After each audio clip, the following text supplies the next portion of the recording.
ठीक है, तो आज हम स्टार्ट कर रहे हैं writing skills question number 4 part A. ठीक है, सबसे पहले क्वेश्चन को अच्छे से रीड कर लेते हैं, उसके बाद देखते हैं कि इसका आंसर हमें लिखना कैसे है। क्वेश्चन है, you are Vishal Vaishali of Bhakti Nagar Bangalore. तो ये जो भक्ति नगर बैंगलोर है ये हमारा सेंडर्स एड्रेस हो गया, और ये विशाल और वैशाली हो गया सिग्नेचर, जो कि हमें लास्ट में लिखना है। You recently visited a significant historical site, मतलब आप अभी एक हिस्टोरिकल साइट पे विजिट करके आए हो। ये लाइन आपकी बॉडी ऑफ द लेटर में काम आएगी। You were astonished to discover it in such a condition of disrepair, मतलब आप हैरान हो गए कि इतनी खस्ता हालत में जो है वो साइट था, मतलब उसको रिपेयर की जरूरत थी। Write a letter to the editor, अब आपको किसको लेटर लिखना है?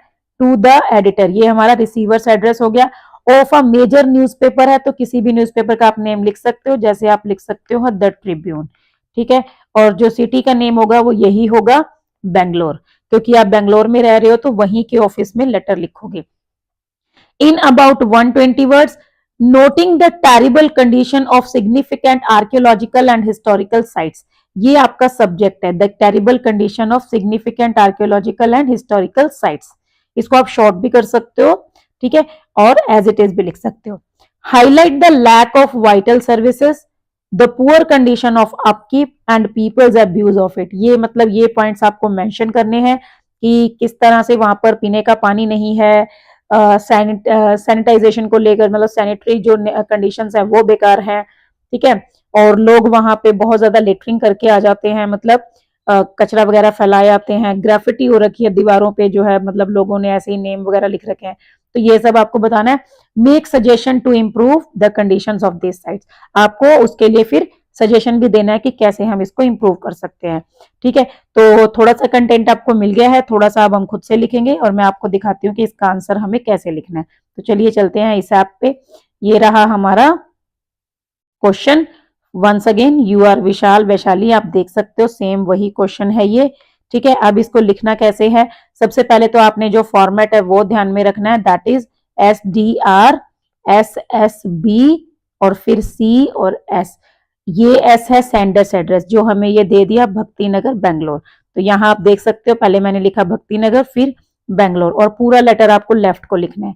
फिर डेट मैंने आपके एग्जाम की लिख दी यहाँ पर 21 फरवरी 2026, और लास्ट में आप यहाँ कोई भी पंक्चुएशन मार्क का यूज नहीं करेंगे, comma, full stop, semicolon, colon कुछ नहीं लगाएंगे। ठीक है, देन नेक्स्ट है आर रिसीवर्स एड्रेस, यहाँ पर हमारा रिसीवर है the editor the Tribune Bangalore. Clear, editor को लेटर लिखना है, एक न्यूज़पेपर का नेम लिखना है और फिर उसी सिटी का नेम लिखना है जो आपके एड्रेस में है। उसके बाद आ गया सब्जेक्ट, ये मैंने आपको क्वेश्चन में बताया, subject terrible condition of significant archaeological and historical sites, मैंने एज इट इज लिखा है आपकी हेल्प के लिए। नेक्स्ट आ गया हमारा सैल्यूटेशन, दैट इज सर। उसके बाद हम लिखेंगे बॉडी ऑफ द लेटर, और फिर आप ये देख रहे हो ये हमारा कॉम्प्लीमेंट्री क्लोज और ये सिग्नेचर। सिर्फ अब हमें बॉडी ऑफ द लेटर पे काम करना है। ठीक है, सबसे पहले तो जैसे आपको पता ही है, कुछ जनरल लाइंस होती हैं, कुछ हम क्वेश्चन में से लेते हैं, कुछ हम खुद से क्रिएट करते हैं। बस आपको 3 काम करने हैं, एक तो जनरल लाइंस वो एडजस्ट करनी है, फिर कुछ क्वेश्चन में से ढूंढ लेनी है, और फिर कुछ आपको खुद से क्रिएट करनी है। तो एडिटर वाले में जनरल लाइन वैसे ये होती है, through the columns of your esteem daily I wish to highlight. ठीक है, यहां तक होता है। अगर आपको अलग से नहीं करना तो मैंने आपको बताया था कि कोई भी लेटर हो, किसी भी लेटर में आप ऐसे स्टार्ट कर सकते हो, this is in reference to the subject cited above that I would like to. ठीक है, उसके बाद आप सेम लिख सकते हो, highlight the terrible condition of significant archaeological and historical sites, ये आप सेम क्वेश्चन में से ले सकते हो। ठीक है, तो जो आपको अच्छा लगे दोनों में से आप वो लिख सकते हो, मैंने दोनों ऐड की हैं, आपको दोनों में से एक लिखना है, कंफ्यूज मत होना। चाहे आप ये लिखो कि through the columns of your esteem daily I wish to highlight the terrible condition of significant archaeological and historical sites, ये आप देख सकते हो, ये मैंने यही क्वेश्चन में से ही उठाया है। ठीक है, द टेरिबल कंडीशन। अब देखो, अगर आपको terrible condition, significant, archaeological, historical sites इनकी स्पेलिंग नहीं आती तो आप क्वेश्चन पेपर में से ध्यान से देखकर फिर लिख सकते हो, ताकि कोई स्पेलिंग एरर हमारी ना हो। ठीक है, क्योंकि एक्यूरेसी का भी 1 मार्क है, आपको पता ही है। उसके बाद नेक्स्ट देखो, ये ऑप्शनल हो गया, मतलब आप ऐसे भी लिख सकते हो कि this is in reference to the subject cited above that I would like to express my concern over. उसके बाद सेम द टेरिबल कंडीशन, ये मैंने सेम क्वेश्चन में से उठा लिया। उसके बाद देखो अब क्वेश्चन में ये बताया था ना हमें कि you recently visited a significant historical site and you were astonished to discover its condition, ठीक है। तो अब ये यू को बस हम आई कर देंगे, क्योंकि अब हम लेटर लिख रहे हैं तो मैंने इसको आई कर दिया। यहां पर भी आई हो जाएगा और आई वॉज हो जाएगा। अब ये एज इट इज हम जो सेंटेंस है दोनों यूज करेंगे, ठीक है। ये देखो, I recently visited a significant historical site and I was astonished to discover it in such a condition of disrepair। देखो यहां तक अभी आपको कोई मेहनत नहीं करनी पड़ी। सारा जो ये देखो मान लो ये है sender's address, date, receiver's address, subject, sir, फिर ये जनरल लाइंस और फिर ये क्वेश्चन में से। इतने में आपको खुद से अभी कुछ नहीं करना पड़ा, आपने सब आपको क्वेश्चन और जनरल लाइंस की हेल्प से हो गया।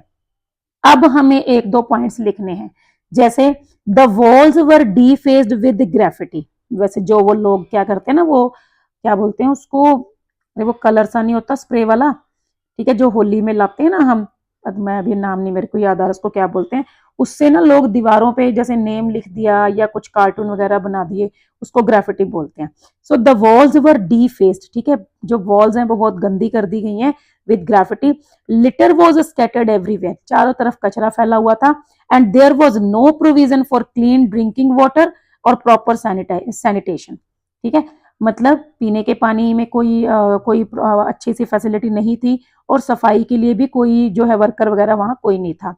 सच negligence not only ruins our cultural heritage but also creates a poor impression on visitors, ठीक है। अब इतना तो भाई खुद से भी लिखना पड़ेगा ही।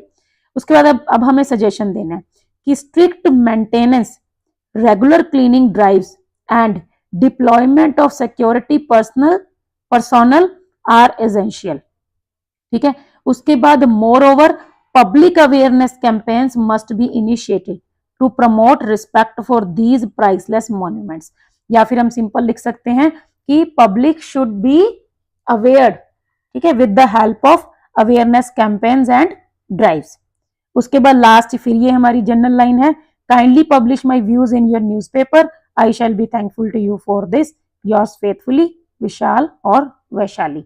अब देखो आपका जो वो है फॉर्मेट है, सॉरी मार्किंग स्कीम है, अगर 1 मार्क फॉर्मेट का है, ठीक है, उसके बाद हमारा जो था 2 कंटेंट का और मान लो 2 एक्सप्रेशन का, अगर ये हमारी जो है वो मार्किंग स्कीम रहती है, तो अब आप देखोगे 1 मार्क तो आपका फुल है, क्योंकि आपने जो 8 चीजें हैं SDR, SSB और CS, 8 की 8 चीजें इसमें आपने इंक्लूड की हैं, तो आपको फुल 1 मार्क मिलेगा।